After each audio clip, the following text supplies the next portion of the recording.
దేవుని యొక్క అతి పరిశుద్ధమైన నామానికి మహిమ కలుగును గాక. ఆమేన్. కూడి వచ్చిన సంఘం అంతటికి లోకరక్షకుడైన యేసుప్రభు వారి పరిశుద్ధ నామమున అందరికీ వందనాలండి. అందరూ బాగున్నారా? మరి గత వారమంతా దేవుడు ఆయన కృపలో మన యొక్క పరిచర్యని, మన సంఘ బిడ్డలందరినీ, వారి కుటుంబాలన్నిటినీ ఆయన కృపలో ఆయన భద్రపరిచి కాచి కాపాడాడు. ఈ రాత్రికాల సమయంలో మనందరము ఇలాగా ఆయన సన్నిధిలో కూడి ఉన్నామంటే కేవలము దేవుని యొక్క కృప. పరిశుద్ధ గ్రంథమైన బైబిల్లో నుంచి ఎఫెసీయులకు రాసిన పత్రిక 5వ అధ్యాయము 15వ వచనంలో దేవుని యొక్క వాక్యము ఈ విధంగా చెప్పబడి ఉంది. దినములు చెడ్డవి గనక మీరు సమయము పోనీయక సద్వినియోగం చేసుకొనుచు అజ్ఞానుల వలె కాక జ్ఞానుల వలె నడుచుకున్నట్లు దినములు చెడ్డవి గనుక మీరు సమయమును పోనివ్వక. మనం ఎలాంటి దినాల్లో ఉన్నాం? మనం ఎలాంటి దినాల్లో ఉన్నాం అంటే చెడ్డ దినాలు. దినములు చెడ్డవి గనక. ఎందుకు? పరిశుద్ధ గ్రంథమైన బైబిల్లో ముందుగానే పరిశుద్ధాత్మ దేవుడు తన భక్తుల ద్వారా ఈ మాటలు రాయించాడంటే గత వారమంతా నేను న్యూస్ చూసినప్పుడల్లా ఏదో ఒక భయానకరమైన సంఘటనే చూస్తున్నాను. ఏదో ఒక సంఘటన. గత ఒక 2 దినాల క్రితం కూడా మరి ఒక దైవజనులు, మరి దేవుని యొక్క పరిచర్యలో బాగా ఆయన వాడబడుతున్న దైవ సేవకులు, వారిద్దరు కుమారులు కూడా యానము ఫ్రెండ్స్ తో కలిసి వాళ్ళు సరదాగా ఆ గోదావరిలో దిగినప్పుడు వారిద్దరు కూడా మరి మునిగిపోయి ఈతకెళ్ళినప్పుడు కొట్టుకొని పోయి వారు కూడా చనిపోయినట్టు నువ్వు చూసాం. అంతకు ముందు కూడా ఇక్కడ ఉండ్రాజవరంలో కూడా మరి దేవుని యొక్క పరిచర్య చేస్తున్న దైవ సేవకుల యొక్క వారి కుమారుడు కూడా చనిపోయాడంట. మా యొక్క సేవకుల యొక్క వాట్సాప్ గ్రూప్ లో పెట్టారన్నమాట. వెళ్ళి పలకరించండి సేవకులందరూ, ఆ దైవజుడిని ఆదరించండి అని. అంతకు ముందు ఒక నువ్వు చూశాను. చిన్నపిల్లలు వాళ్ళు 10-11 సంవత్సరాలు ఉంటాయి. అలాంటి పిల్లలు కూడా గోదావరిలో స్నానం చేయడానికి వెళ్ళి వారు కూడా అంటే ఎలాంటి దినాల్లో ఉన్నామని అంటే భయానకరమైన సంఘటనలు, భయానకమైన పరిస్థితుల్లో మనం ఉన్నాం గనక దినములు చెడ్డవి గనక మీరు అజ్ఞానుల వలె కాకుండా, సమయాన్ని పోనివ్వకుండా, సమయాన్ని దుర్వినియోగం చేసుకోకుండా, మరి ఆ దైవజనుడి యొక్క మరి కడుపు కోత వర్ణాతీతం. ఎందుకనంటే 2 డిగ్రీ చదువుతున్నారు. చేతికి అందొచ్చిన కుమారులు వారిద్దరూ. మరి మీ అనుదిన ప్రార్థనలో కూడా వారిని జ్ఞాపకం ఉంచుకొని దేవుడు ఆ కుటుంబాన్ని ఆదరించేట్టు ఇలాగ యవ్వన పిల్లలు మరి సమయము వారికి దేవుడు ఈ భూమి మీద ఇచ్చిన ఆయుష్ కాలము తీరక మునిపే అనేక మంది యవ్వనస్తులు వారి జీవితం ముగించబడుతుంది గనక దేవుని ఒక వాక్యం చెబుతుంది, యవ్వనస్తులు బలవంతుని చేతిలో బాణం వంటి వారు. మనం కూడా మన బిడ్డల కొరకు మన అనుదినం మనం ప్రార్థించి వారు ఎక్కడికి వెళ్తున్నారు, ఏం చేస్తున్నారు మనం ఆరా తీసి క్రమశిక్షణలో పెట్టవలసిన బాధ్యత మన మీద ఉంది. మేము చదువుకుంటున్న దినాల్లో మాకు ఎక్కడికైనా వెళ్ళాలన్నా ఏదైనా చెయ్యాలన్నా విపరీతమైన భయం ఉండేది. ఇప్పుడు ఎవరికి భయం అనేది కనిపించట్లేదు. పిల్లలు ఎవ్వరికి కూడా భయం అనేది కనిపించట్లేదు. నేను మధ్యాహ్నం కూడా జగనన్న కాలనీకి నడుచుకుంటూ వెళ్తున్నప్పుడు వారి యొక్క వయసు 13 సంవత్సరాలు ఉంటాయో ఉండవో పిల్లలకి, వాళ్ళు సిగరెట్ తాగుతూ ఒక్కొక్కరు బండి మీద 3-4 వెళ్తున్నారు. అంటే ఇలాంటి భయంకరమైన పరిస్థితుల్లో యవ్వనస్తులు ఉన్నారు గనక వారి కొరకు మనం ప్రార్థన చేయవలసిన బాధ్యత ఉంది. దినములు చెడ్డవి గనక సమయాన్ని పోనివ్వకుండా మనము సద్వినియోగం చేసుకుంటూ అజ్ఞానుల వలె కాకుండా జ్ఞానం కలిగిన వారిగా మనం నడుచుకోవాలని దేవుని యొక్క పేరట మిమ్మల్ని హెచ్చరిస్తున్నాను. పరిశుద్ధ గ్రంథంలో నుంచి 27వ కీర్తన 7వ వచనం. 27వ కీర్తన 7వ వచనం. యెహోవా, నేను కంఠధ్వని ఎత్తి నిన్ను ప్రార్థించినప్పుడు నా మనవి ఆలకింపుము, కరుణతో నాకు ఉత్తరమిమ్ము. ప్రార్థన చేసుకుందాం. ప్రేమ నమ్మకం కలిగిన పరలోకపు తండ్రి, అయా దినములు చెడ్డవి నాయన, మేము చెడ్డ దినాల్లో ఉన్నాం నాయన. సమయాన్ని పోనివ్వకుండా అజ్ఞానుల వలె కాకుండా జ్ఞానుల వలె మేము నడుచుకొని తండ్రి ప్రభా, మీరు మా మీద పెట్టిన ప్రభా బాధ్యతని, భారాన్ని ప్రభా, మేము కడవరకు నమ్మకంగా ఉండే కృపను ప్రభా మీరు మాకు దయచేయండి. ఈ రాత్రికాల సమయంలో ప్రభా నీ వాక్యం ద్వారా నాతో మా అందరితో మీరు మాట్లాడండి ప్రభా. మనుషులు మాట్లాడితే ప్రయోజనం లేదు నాయన. జీవం గల వాక్కుతో తండ్రి ప్రభా మీరు మాతో మాట్లాడండి ప్రభా. నీ వాక్యము మా బాధలో నెమ్మది కలగజేస్తుంది. నీ వాక్యమే మమ్మల్ని బ్రతికిస్తుంది నాయన. నీ వాక్యమే మా పాదములకు దీపము, మా త్రోవకు వెలుగై ఉంది నాయన. నీ వాక్యపు వెలుగులో ఈ రాత్రికాల సమయంలో మమ్మల్ని అందరినీ నడిపించు ప్రభా. ఎన్న వాక్యాన్ని మా హృదయాల్లో మేము ముద్రించుకొని దాని ప్రకారం జీవిస్తూ 30 60 100 ఫలించే భాగ్యాన్ని మీరు మా అందరికీ దయచేయమని యేసు పరిశుద్ధ నామమున ప్రార్థిస్తున్నాము తండ్రి. ఆమేన్. 27వ కీర్తన 7వ వచనము. యెహోవా నేను కంఠధ్వని ఎత్తి నిన్ను ప్రార్థించినప్పుడు నీకు ప్రార్థించినప్పుడు నా మనవి ఆలకింపుము. కరుణతో నాకుత్తరమిమ్ము. ఇక్కడ కీర్తనాకారుడైన దావీదు దేవునితో మాట్లాడుతూ అంటున్నాడు, యెహోవా నేను కంఠధ్వని ఎత్తి నిన్ను ప్రార్థించినప్పుడు. కంఠధ్వని ఎప్పుడు ఎత్తుతాం? మనం కంఠధ్వని ఎప్పుడు ఎత్తుతాం అంటే సంతోషంగా ఉన్నప్పుడు బిగ్గరగా మాట్లాడతాం. బాధలో ఉన్నప్పుడు బిగ్గరగా మాట్లాడుతూ ఉంటాం. యెహోవా నేను కంఠధ్వని ఎత్తి. ఇందాక స్తుతి ఆరాధనలో మనం హృదయపూర్వకంగా దేవుణ్ణి ఆరాధిస్తున్నప్పుడు దేవుని యొక్క మహిమ మన మీద కుమ్మరించబడినట్టుగా యెహోవా నేను కంఠధ్వని ఎత్తి నీకు ప్రార్థిస్తున్నాను, నా మనవి ఆలకింపుము, కరుణతో నాకుత్తరమిమ్ము.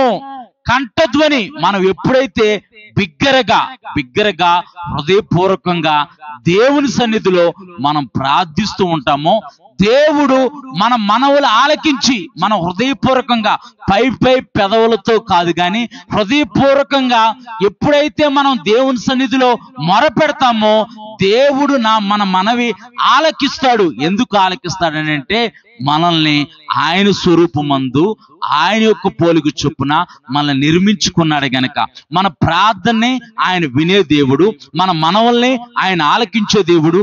మొరపెట్టడమే ఆలస్యము. యెహోవా నేను కంఠధ్వని ఎత్తి నిన్ను ప్రార్థించినప్పుడు నా మనవి ఆలకింపము, కరుణతో నాకుత్తరమిమ్ము. కరుణతో అనంటే అక్కడ కీర్తనాకారుని యొక్క భక్తి జీవితాన్ని బట్టి కాదు, దేవుని కృపను బట్టే, నీ కృపను బట్టే ప్రభువా నేనేమై ఉన్నానో అది కేవలము నీ కృపను బట్టే.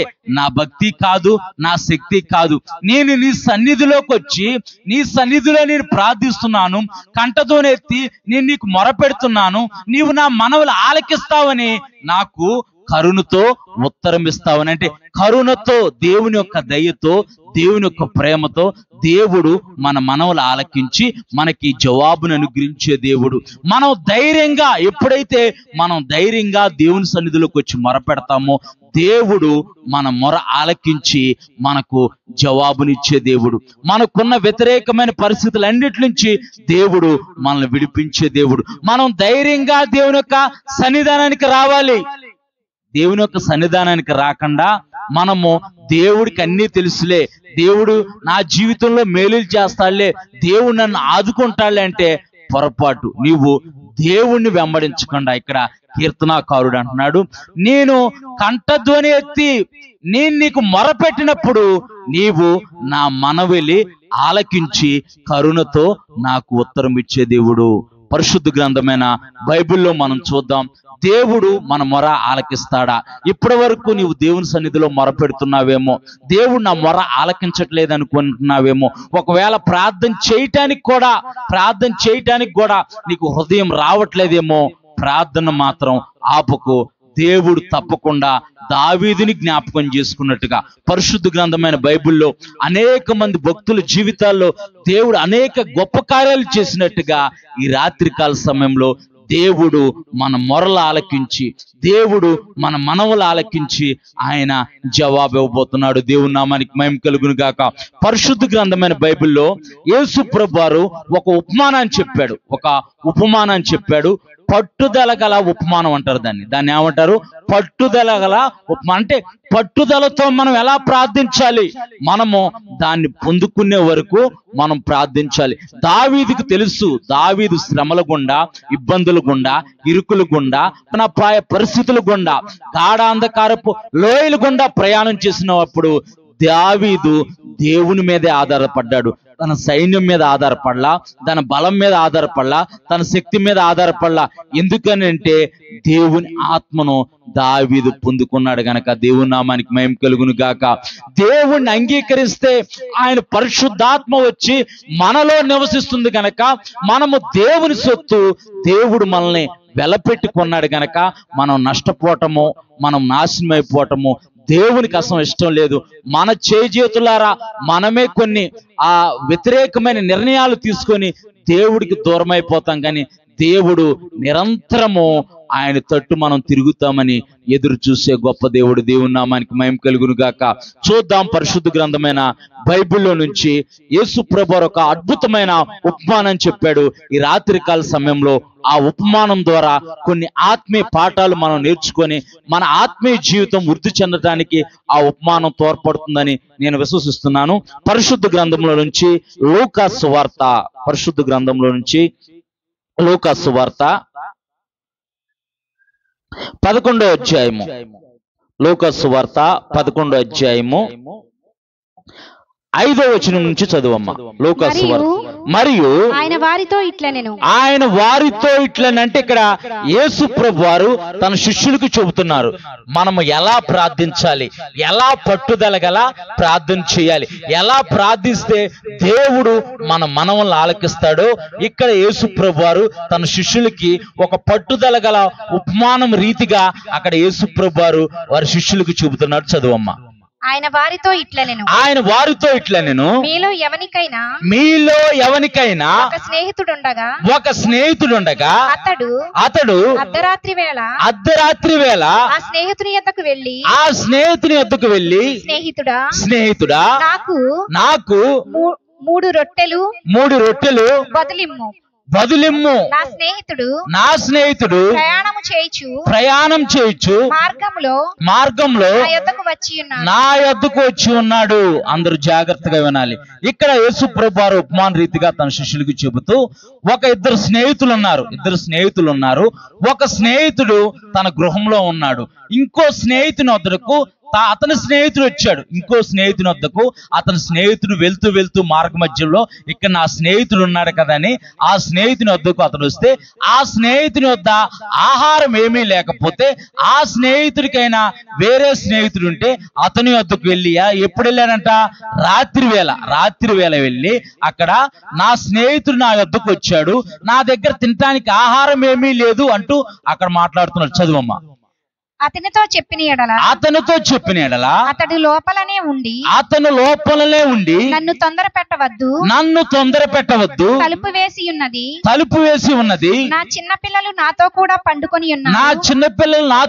పండుకొని ఉన్నారు, నేను లేచి ఇయ్యలేనని చెప్పగా అతడు తన స్నేహితుడైనందున లేచి ఇయ్యకపోయినను. అంటే ఇద్దరు స్నేహితులు ఉన్నారని మనం చదువుకున్నాం. ఇద్దరు స్నేహితుల్లో ఒక స్నేహితుడికి మార్గ మధ్యలో ఒక స్నేహితుడు తన గృహానికి వచ్చి నాకు కొంచెం ఆహారానికి ఏమైనా ఉందంటే నా దగ్గర లేదు, నా స్నేహితుని దగ్గర ఏమైనా ఉందని చెప్పేసి ఆ స్నేహితుడు వెళ్ళి తన స్నేహితులు లేపుతున్నప్పుడు ఆ స్నేహితుడు అంటున్నాడు, నా పిల్లలు నాతోనే పడుకొని ఉన్నారు, తలుపు వేస్తుంది, నన్ను తొందర పెట్టద్దు, నన్ను డిస్టర్బ్ చేయొద్దయ్యా. ఎన్నిసార్లు చెప్పాలి? నన్ను డిస్టర్బ్ చేయొద్దు, నేను లేగను, నీవు ఉన్నా సరే నేనేమోనా అని అంటున్నాడు.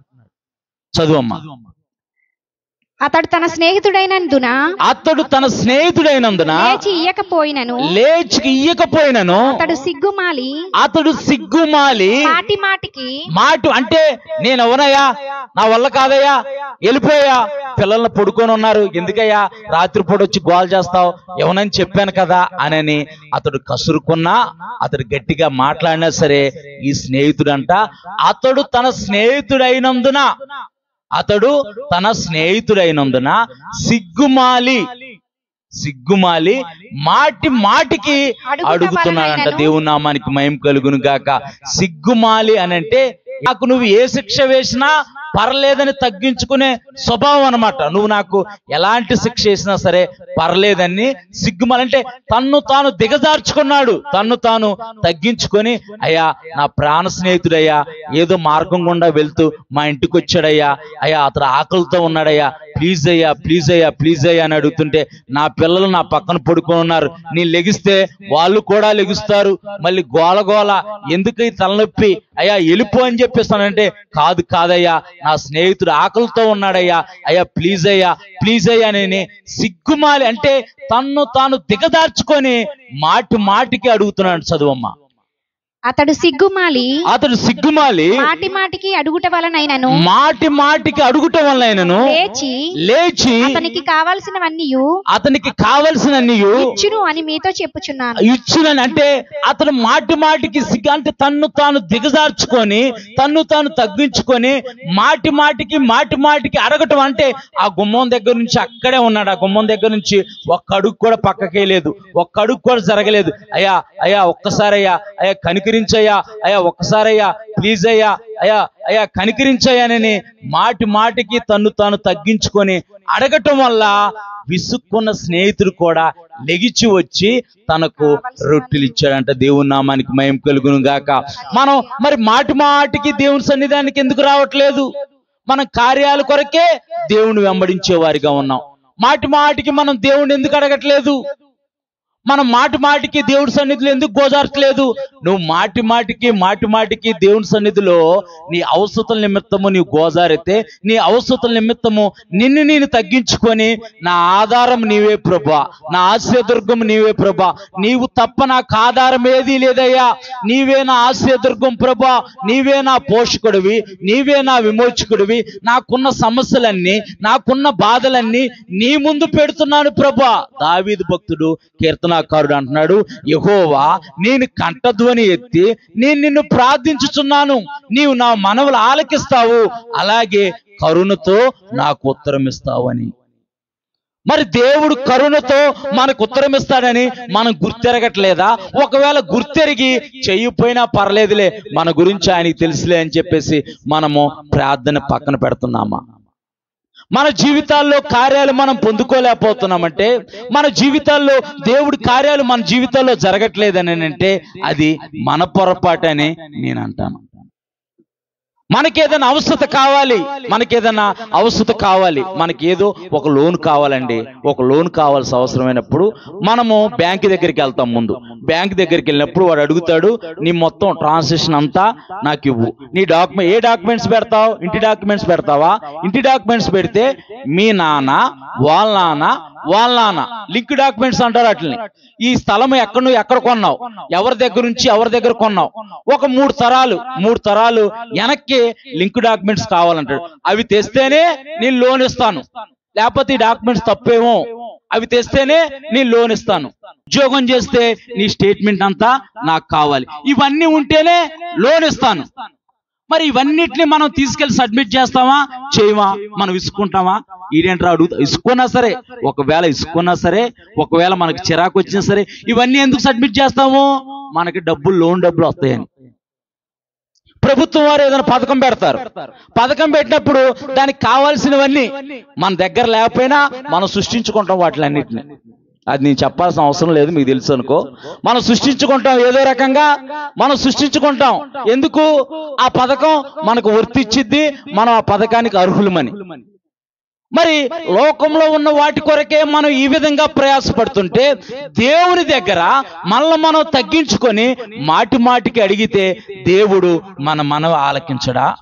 మన మొర ఆలకించడా? పరిశుద్ధ గ్రంథంలో ఒక స్త్రీ ఉంది.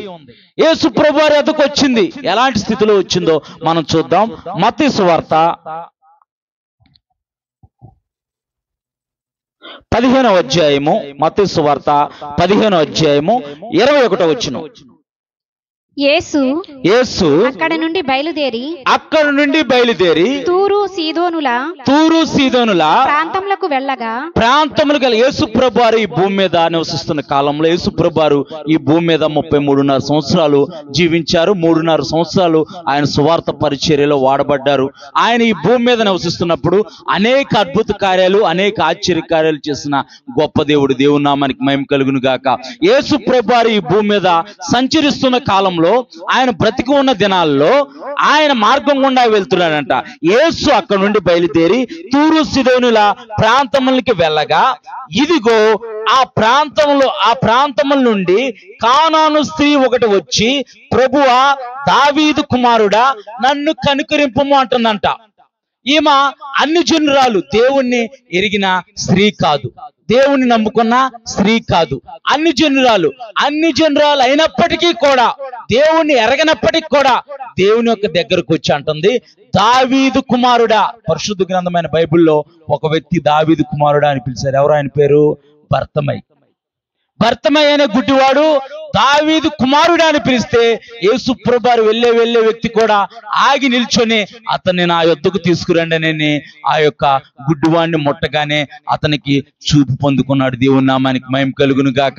ఈ స్త్రీ కూడా దావీదు కుమారుడా, నన్ను కనికరింపుము, దావీదు కుమారుడా, నన్ను కరుణించుము అని అంటే, అక్కడ యేసు ప్రభువారు ఏమంటున్నారో చూద్దాం.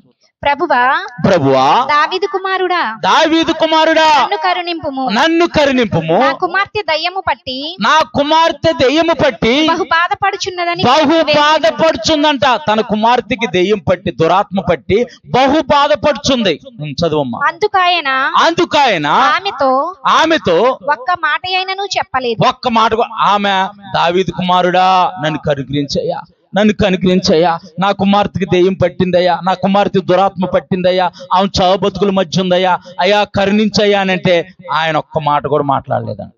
అయినా సరే ఆ స్త్రీ ఏం మాట్లాడుతుందో చూద్దాం. అప్పుడు ఆయన శిష్యులు వచ్చి ఈమె మన వెంబడిస్తుందంట. అంటే యేసు ప్రభువారు వెళ్తూ ఉన్నారు, అయినా సరే విడిచిపెట్టలే యేసు ప్రభువారిని, వెంబడిస్తూ ఉందంట. అంటే ఎంత దూరం వెళ్ళారు? కిలోమీటర్ వెళ్ళారు, 2 కిలోమీటర్లు వెళ్ళారో తెలియదు.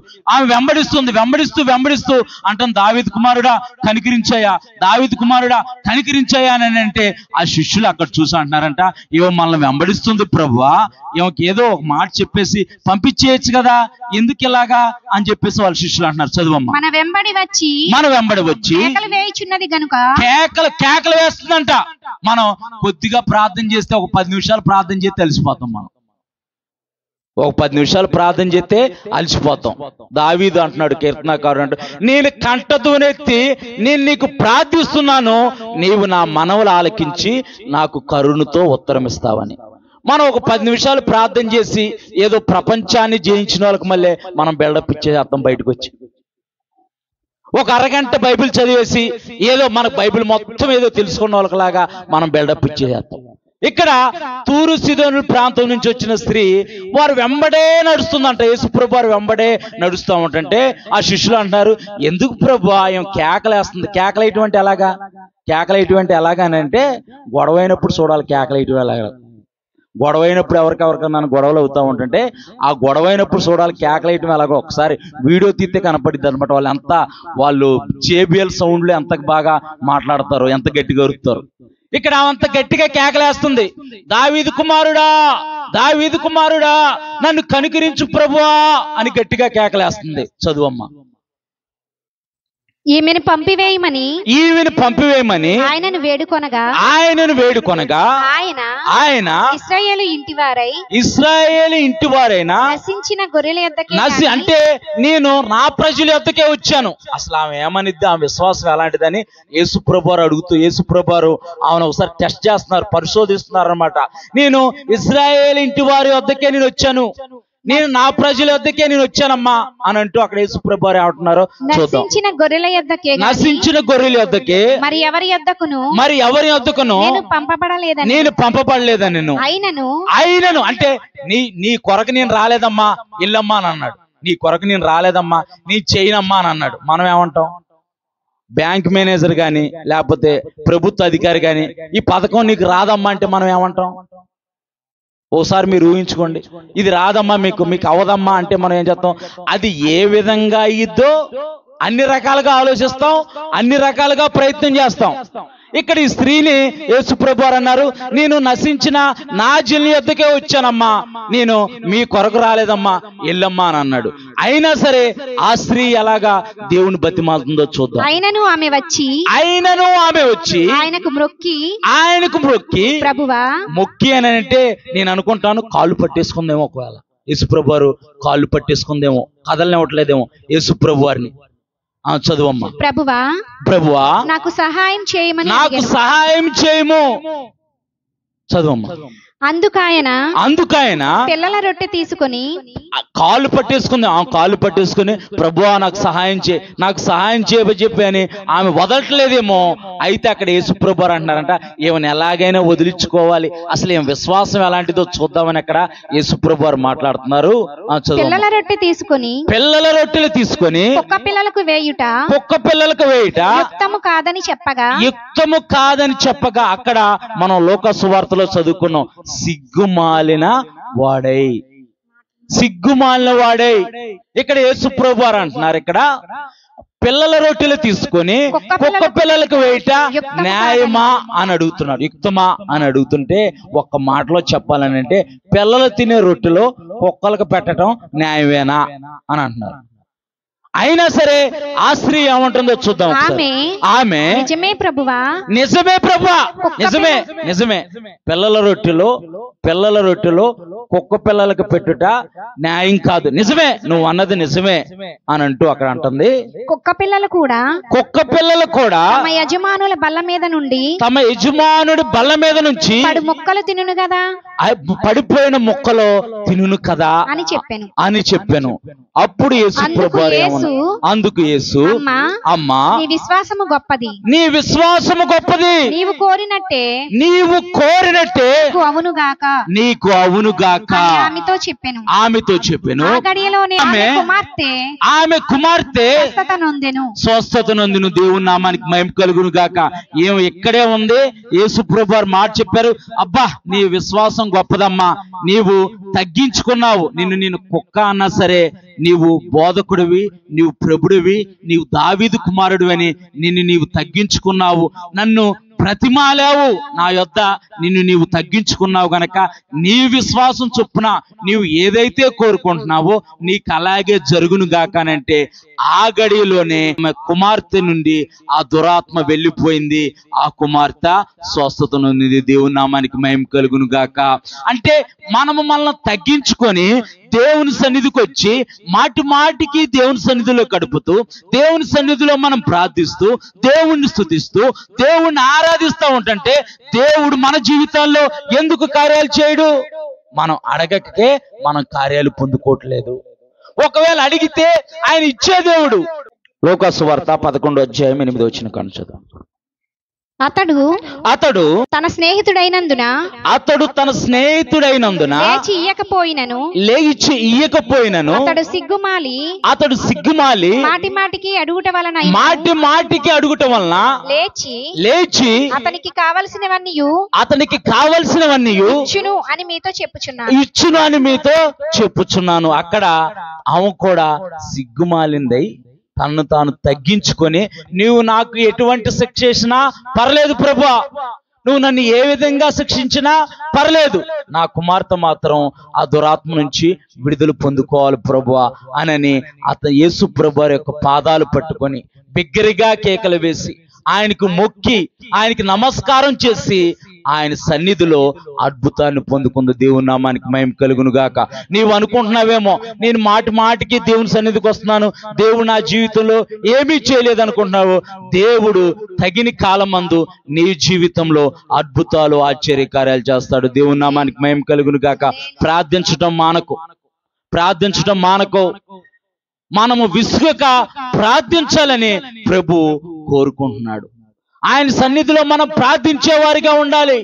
యెహోవా నేను కంటతోని వ్యక్తి, నేను నీకు మొరపెడుతున్నాను, నీవు నా మనవులు ఆలకించి కరుణతో నాకు ఉత్తరమిమ్ము. ఆయన కరుణ గల దేవుడు, కరుణ వాత్సల్యత గల దేవుడు, ఉగ్రత నుండి ప్రజల్ని తప్పించిన దేవుడు, తన ప్రజల్ని ఎర్ర సముద్రాన్ని 2 పాయలుగా చీల్చి అద్దరికి నడిపించిన దేవుడు. ఈ రాత్రికాల సమయంలో నీ సమస్య ఏదైనా, నీకున్న పరిస్థితి ఏదైనా, ఎవరికి చెప్పుకోలేని సమస్యతో నువ్వు బాధపడుతున్నావా, దేవునితో చెప్పుకో. దేవుడు తప్పకుండా నీకున్న సమస్య నుంచి నిన్ను విడిపించి అనేకులకు ఆశీర్వాదకరంగా మారుస్తాడు. ఆమె మాటి మాటికి యేసు ప్రభు వారిని పట్టుకొని వెంబడించడం వల్ల ఆ కానాను స్త్రీ తన జీవితంలో అద్భుతాన్ని పొందుకుంది. పరిశుద్ధ గ్రంథంలో ఆమె రాయబడింది. దేవుని నామానికి మహిమ కలుగును గాక. మరి నీవు నేను కార్యాలు పొందుకొని అనేకులు ఎదుట సాక్షిగా ఎందుకు ఉండలేకపోతున్నావు అంటే మనమే ప్రార్థించట్లా, మనమే దేవుణ్ణి అడగట్లా. హెబ్రీలు రాసిన పత్రిక 11వ అధ్యాయం 6వ వచనం ఒకసారి చదువమ్మా. హెబ్రీలు రాసిన పత్రిక 11వ అధ్యాయం 6వ వచనం. దేవుని యొద్దకు వచ్చేవాడు ఆయన ఉన్నాడనియు, తన్ను వెతుకు వారికి ఫలము దయచేయవాడనియు నమ్మవల్లే కదా. మరి నువ్వు నమ్మి వస్తున్నావా, అపనమ్మకంతో వస్తున్నావా? ఒకవేళ నీవు అపనమ్మకంతో వచ్చినా సరే, దేవుడు నీకున్న అపనమ్మకం నుంచి నిన్ను విడిపించి ఆయన పొందిన దెబ్బల చేత నీకు స్వస్థత కలగజేసే దేవుడు. ఆయన చేతి కార్యాలు నీ జీవితంలో అనుభవించేటట్టు నిన్ను ఆస్వాదించే దేవుడు. దేవుని నామానికి మహిమ కలుగును గాక. ఆయన దేవుని యొద్దకు వచ్చేవాడు ఆయన ఉన్నాడనియు, తన్ను వెతుకు వారికి నువ్వు ఫలము పొందుకోవడానికే నీవు వస్తున్నప్పుడు, మరి దేవుని సన్నిధిలో నీ ఫలము పొందుకునే వరకు నీవు ప్రార్థించే ప్రార్థనాపరురాలుగా, ప్రార్థించే ప్రార్థనా వీరుడిగా నీవు ఉండాలి. మనం ఏదైనా ఒక విత్తనాన్ని భూమిలో పాతామనుకో, అది ఎప్పుడు ఎరిగిద్దా, ఎప్పుడు పెద్దదైద్దా, ఎప్పుడు దాని ఫలాలు మనం తింటామని మనము ఆసక్తితో ఎదురు చూస్తూ ఉంటాం. ఎన్ని సంవత్సరాలైనా సరే అది ఎంత ఎదుగుతుంది, దానికి పూత పూసిందా, కాయలు కాసిందా, ఆ కాయ మంచిగా వచ్చిందా రాలేదా, ఎప్పుడు ఆ ఫలాన్ని మనం, ఎందుకంటే మనము దాన్ని నాటాం గనక. మరి దేవుడు నిన్ను ఈ భూలోకంలో నాటాడు గనక నీ జీవితంలో కార్యాలు చేయాలని ఆయన ఆశపడుతున్నాడు. మరి నీవు దేవుని సన్నిధిలో నాటబడుతున్నావా? దేవుని సన్నిధిలో నువ్వు మొరపెడుతున్నావా? దేవుని సన్నిధిలో నువ్వు మొరపెడితే గనక దేవుడు నీ మొర ఆలకించి నిశ్చయముగా ఆయన నీకు విడుదలిచ్చే దేవుడు. దేవుని నామానికి మహిమ కలుగును గాక. ఇక్కడ 9వ వచనం కాని చదువమ్మా. 9వ వచనం కాని చదువులో అటువలే మీరును ఎటువలే అని అంటే ఆ స్నేహితుడు సిగ్గుమాలిన వాడై మాటి మాటికి అడిగినట్టుగా ఆ కానాను స్త్రీ యేసుప్రభు వారిని ఇసుక్కున్నా సరే, యేసుప్రభు వారు ఆమెను నువ్వు కుక్క అని అన్నా సరే, ఆమె తగ్గించుకొని యేసుప్రభు వారి పాదాలు పట్టుకొని అయ్యా అయ్యా అయ్యా అయ్యా అయ్యా అని ఎలాగైతే బతిమలాడిందో అటువలనే చదువమ్మా. అటువలనే మీరును అడుగుడి మీకు ఇయ్యబడును. దేవుని నామానికి మహిమ కలుగును గాక. అంటే మనం అడిగితే గనక ఆయన తప్పకుండా మనకిచ్చే దేవుడు. నీ పరిస్థితి ఏదైనా, నీ జీవితము ఏదైనా సరే, ఒకవేళ నీ భర్త మార్పు చెందాలా, నీ భర్త మంచిగా సక్రమంగా జీవించాలా, నీ కుటుంబం కట్టబడాలా, నీ పిల్లలకు మంచి భవిష్యత్తు కావాలా, నీ స్థితిగతులు మార్చబడాలా, నీవు ఆశీర్వాదకరంగా ఉండాలా, నీవు ఆరోగ్యంగా ఉండాలా, నీ పరిస్థితి ఏదైనా సరే, నీవు మంచిగా చదువుకోవాలా, ఉన్నతమైన భవిష్యత్తు నీకు కావాలా, మంచి ఉద్యోగం నువ్వు చేయాలా, నీవు ఏది కోరుకున్నా సరే అది దేవుని సన్నిధిలో నీవు అడిగితే అడుగువానికి ఆయన ఇచ్చే దేవుడు. ఆయన వద్దకు వచ్చిన వారికి ఆయన ఫలము దయచేసే దేవుడు. దేవుని నామానికి మహిమ కలుగును గాక. అటువలనే మీరును అడుగుడి మీకు ఇయ్యబడును, వెతకుడి మీకు దొరుకును, తట్టుడి మీకు తీయబడును, అడుగు ప్రతి వానికిని వెతుకు వానికిని దొరుకును, తట్టువానికి తీయబడినని మీతో చెప్పుచున్నా. నా స్నేహితుడు వెళ్ళి తట్టాడు, తన స్నేహితుడి యొక్క తలుపు తట్టాడు. ఇంత రాత్రి వేళ అయిందిలే, ఇస్తాడో ఎవడో అనుకోని ఇంత రాత్రి వేళ అయినా సరే అతను తలుపు తట్టాడు. తలుపు తీయబడకపోయినా సరే తట్టాడు, తను తాను తగ్గించుకొని తట్టాడు, తలుపు తీయబడింది, ఆశీర్వాదాలు కుమ్మరించబడ్డాయి. దేవుని నామానికి మహిమ కలుగును గాక. నీవు దేవుని సన్నిధిలోకి వచ్చి నీ హృదయం అనే తలుపు తెరిచి దేవుని నీవు ఆహ్వానిస్తే దేవుడు తప్పకుండా తన పరలోక సమృద్ధిని నీ మీద, నీ కుటుంబం మీద కుమ్మరిస్తాడు. దేవుని నామానికి మహిమ కలుగును గాక. నిన్ను అనేకులకు ఆశీర్వాదకారకుడిగా చేస్తాడు. నిన్ను తలగా ఉంచుతాడు కానీ తోగ్గా ఉంచడు. నిన్ను పైవాడిగా ఉంచుతాడని ఆయన వాగ్దానం ఇస్తున్న దేవుడు. అడుగు ప్రతి వానికి ఆయన ఎంతో నిత్యంగా ఇచ్చే దేవుడు. చదువమ్మా, త్వరగా చదువు. అడుగు ప్రతివానికి ఇయ్యబడును, అడుగు ప్రతివానికి ఇయ్యబడును, వెతుకువానికి దొరుకును, వెతుకువానికి దొరుకును, తట్టువానికి తీయబడును, తట్టువానికి తీయబడును. మీతో చెప్పుచున్నాను, మీతో చెప్పుచున్నాను, మీలో తండ్రి అయిన వాడు, మీలో తండ్రి అయిన వాడు తన కుమారుడు చేపనడిగితే, తన కుమారుడు చేపనడిగితే చేపకు ప్రతిగా పామునిచ్చున. మన పిల్లలు వచ్చేసి డాడీ నేను 5 స్టార్ చాక్లెట్ కొనుక్కుంటాను, 10 రూపాయలు ఇవ్వని అంటే మనం 5 స్టార్ లేదు, గీ స్టార్ లేదు ఇల్లు అంటావా? ఏమంటాం? బాబా కొనుక్కో బాబా, 5 స్టార్ కాకపోతే 6 స్టార్ కొనుక్కో, ఒక 10 రూపాయలు 5 రూపాయలు ఎక్స్ట్రా వేసేస్తాం. అవునా కాదా? ఎందుకు? మన పిల్లలు కాబట్టి ఇక్కడ దేవుని ఒక వాక్యం అంటుంది, ఎవడైనాను తండ్రి అయి ఉన్నవాడు తన కుమారుడు చేపనడిగితే పామునిచ్చునా. చదువమ్మా. చేపకు ప్రతిగా పామునిచ్చునా, గుడ్డును అడిగితే తేలునిచ్చునా. కోడిగుడ్డు అడిగానుకో ఆమ్లెట్ ఏమని చెప్పి అడిగాడు అనుకో, కోడిగుడ్డు అడిగానుకో మనం అంటాడు కోడిగుడ్డు లేదు, ఏ గుడ్డు లేదురా అని చెప్పేసి మనం తేలినేస్తామా? మనం ఏం చేస్తాం? కోడిగుడ్డు తీసుకొచ్చి ఉడకబెట్టింది, లేకపోతే ఆమ్లెట్ కావాలంటే ఆమ్లెట్ మనం వేసేది ఎందుకు? వాడు బలంగా తయారవుతాడని. నీ కుమారుడు గాని నీ కుమార్తె గాని చేపను అడిగితే పామునిస్తావా? గుడ్డుని అడిగితే తేలినిస్తావా? కాబట్టి మీరు చెడ్డవారయ్యుండి, అంటే మనం చెడ్డవారయ్యుండి అంటే చెడ్డ ప్రవర్తన కలిగి చెడ్డగా జీవించువారైనను కూడా మీ పిల్లలకు మంచి ఈవులను ఎరిగి ఉండగా అంటే వారు మంచిగా జీవించాలని, వారు మంచిగా ఉండాలని, వారి క్షేమాన్ని కోరి వారికి మనం చేస్తూ ఉంటాం. చదువమ్మా. పరలోకమందున్న మీ తండ్రి, మరి మనము శారీరక తల్లిదండ్రులైన మనమే ఆ విధంగా ఉంటే పరలోకపు తండ్రి, భూమి ఆకాశాన్ని సృష్టించిన సృష్టికర్త అయిన దేవుడు నిన్ను నన్ను ఆయన పోలిక చొప్పున ఆయన స్వరూపమందు నిర్మించిన దేవుడు. చదువు. పరలోకమందున్న మీ తండ్రి తన్ను అడుగువానికి పరిశుద్ధాత్మను ఎంతో నిశ్చయముగా అనుగ్రహించును. అంటే దేవుని యొక్క ఆత్మ, అంటే ఆయన ఆశీర్వాదాలు ఇవ్వటమే కాదు, దేవుని యొక్క ఆత్మను కూడా ఆయన నిశ్చయంగా ఇచ్చే దేవుడు. దేవుని నామానికి మహిమ కలుగును గాక.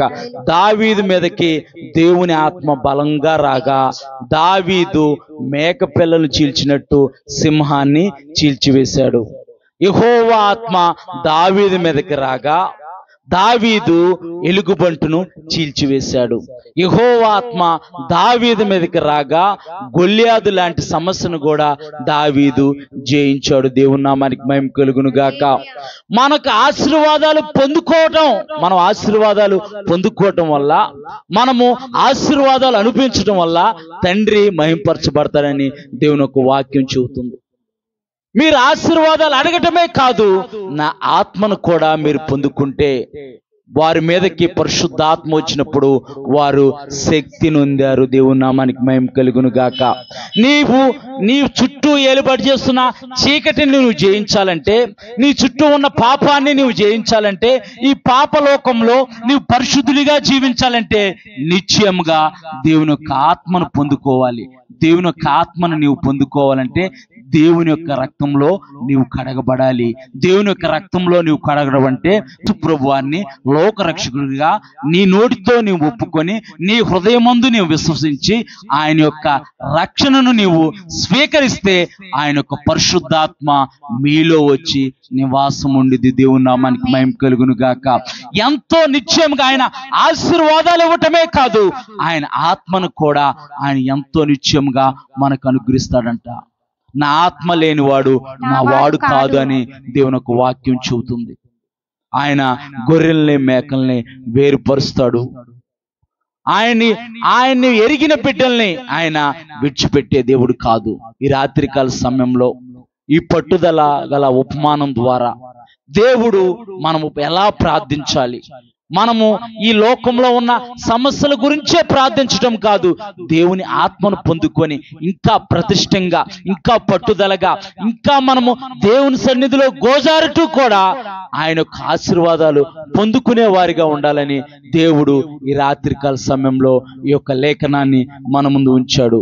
ప్రియమైన సహోదరి, ప్రియమైన సహోదరుడా, దినములు చెడ్డవి గనక సమయాన్ని పోనివ్వక అజ్ఞానుల వలె కాకుండా జ్ఞానుల వలె నడుచుకోమని దేవుని యొక్క వాక్యం చెబుతుంది. మరి దినములు చెడ్డవి, ఇంకా నీవు దేవుని యొక్క రక్షణను తునీకరిస్తున్నావా? ఇంకా దేవుని యొక్క రక్షణని నిర్లక్ష్యం చేస్తున్నావా? నేడే అనుకూలమైన సమయము, నేడే రక్షణ దినము. యేసు ప్రభు వారిని సొంత రక్షకుడిగా నీ నోటితో నీవు ఒప్పుకొని నీ హృదయమందు ఆయన్ని విశ్వసించి ఆయన రక్షణని నీవు స్వీకరిస్తే దేవుని యొక్క ఆత్మ నీలో నివాసం చేస్తుంది. దేవుని యొక్క ఆత్మ నీలో నివాసం చేస్తే నీకు ఉన్న అవసరతలన్నిటి నుంచి దేవుడు నిన్ను నిశ్చయముగా విడిపిస్తాడు. దేవుని నామానికి మహిమ కలుగును గాక. ఈ రాత్రికాల సమయంలో దేవుని యొక్క ఆత్మను మనం పొందుకునే వారిగా, దేవుని యొక్క సన్నిధిలో మనము విసుగుగా ప్రార్థించేవారిగా మనం ఉండాలి. ఆ యొక్క స్నేహితుడు మాటి మాటికి సిగ్గుమాలిన వాడై ఆయన తట్టాడు, తలుపు తట్టాడు, తలుపు తీయబడింది, తనకు కావలసిన ఫలము తనకు దొరికింది. ఆ కానాను స్త్రీ యేసు ప్రభువారి వద్దకు వచ్చింది, తను తాను తగ్గించుకుంది. యేసు ప్రభువారు తన కుమార్తెను ముట్టి స్వస్థతను కలగజేశాడు. ఈ రాత్రికాల సమయంలో నీ సమస్య ఏదైనా, నీ పరిస్థితి ఏదైనా సరే ఆయన సన్నిధిలో ప్రార్థించు, ఆయన సన్నిధిలో నీ మొరపెట్టు, ఆయన సన్నిధిలో నువ్వు మొరపెడతానే ఉండు. నువ్వు ప్రార్థించడం ఆపకు. ఆయన నిశ్చయముగా నీ మనవులు ఆలకించి కరుణతో నీకు ఉత్తరం ఇస్తాడు. అటువంటి కృప పరిశుద్ధాత్మ దేవుడు మనందరికి ఇచ్చునుగాక. కొంతసేపు మనం ప్రార్థించేద్దాం, అందరం ప్రార్థించేద్దాం. దేవుడు యొక్క వాక్యం ప్రకారము దేవుడు ఈ రాత్రికాల సమయంలో మనతో మాట్లాడిన విధానాన్ని బట్టి మనం ప్రార్థించేద్దాం. అవును ప్రభా, ఒకవేళ నేను ప్రార్థించలేకపోతున్నానేమో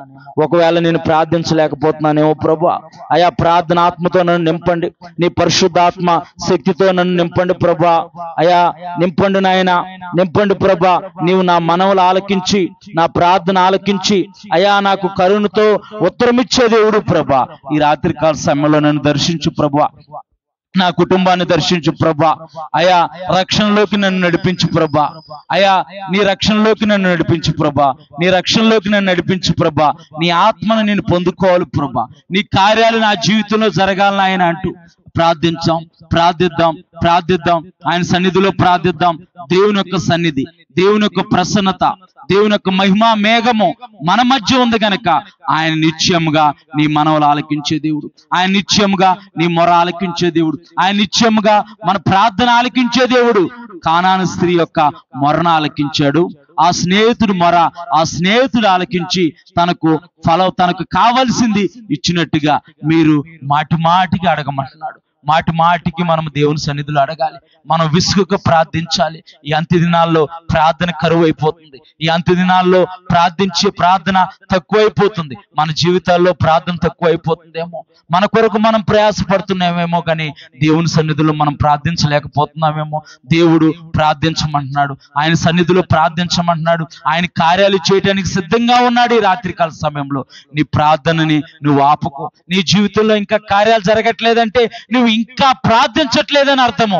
ఇంకా నీవు దేవుని సన్నిధిలో ప్రార్థించేవారిగా, ఇంకా నువ్వు ప్రాధేయపడేవారిగా, ఇంకా ఆయన బతిమాలేవారిగా నీవుంటే గనక ఆయన నిశ్చయముగా నీ మనవి ఆలకించి నీకు జవాబు దయచేసే దేవుడు. ప్రార్థన వలనే పైనము, ప్రార్థనే ప్రాకారము, ప్రార్థనే ప్రాధాన్యము, ప్రార్థన లేనిది పరాజయం. ప్రార్థన వలనే పైనము, ప్రార్థనే ప్రాకారము, ప్రార్థనే ప్రాధాన్యము, ప్రార్థన లేనిది పరాజయం. ప్రభువా ప్రార్థన నేర్పయ్యా, ప్రార్థించకుండా నేనుండలేనయ్యా. ప్రభువా ప్రార్థన నేర్పయ్యా, ప్రార్థించకుండా నేనుండలేనయ్యా, నీ పాదాలు తడవకుండా నా పయనం సాగదయా, నీ పాదాలు తడపకుండా నా పయనం సాగదయా, నీ పాదాలు తడపకుండా నా పయనం సాగదయా, నీ పాదాలు తడపకుండా నా పయనం సాగదయా. సీమోని కుష్ఠరోగి అయిన సీమోని ఇంట్లో యేసు ప్రభువారు ఆ యొక్క భోజనపు విందులో కూర్చున్నప్పుడు ఆ పాపాత్మురాలైన స్త్రీ వచ్చి కన్నీటితో యేసు ప్రభువారు పాదాలు తడిపి తన కురులతో తన వెంట్రుకలతో ఆయన పాదాలు తుడిస్తే అక్కడ ఉన్న వారందరూ అనుకుంటున్నారు ఏమో పాపాత్మురాలైన స్త్రీ కదా అని అనుకుంటే యేసు ప్రభువారు అంటున్నారు వారి హృదయాలు గుర్తెరిగి ఈమె విస్తారంగా నన్ను ప్రేమించింది గనక ఈమె విస్తారమైన పాపాలు క్షమించబడ్డాయి. నీవు విస్తారంగా దేవుని సన్నిధిలో ప్రార్థించేవారిగా ఉంటే, విస్తారంగా దేవుని సన్నిధిలో ప్రార్థిస్తూ కన్నీటి ప్రార్థనతో ప్రభు పాదాలు తడిపేవారిగా ఉంటే దేవుడు తప్పకుండా నీ దుఃఖాన్ని సంతోషంగా మారుస్తాడు. దేవుని నామానికి మహిమ కలుగును గాక. ప్రార్థన మానద్దు, ప్రార్థన యందు విసుగు చెందొద్దు, మీరు విసుగక ప్రార్థించాలని దేవుడు చెప్పాడు గనక మనము ప్రార్థన నిర్లక్ష్యం చేయకుండా ప్రార్థన ద్వారానే ప్రతిఫలం పొందేవారిగా మనం ఉండాలని ఆశిస్తూ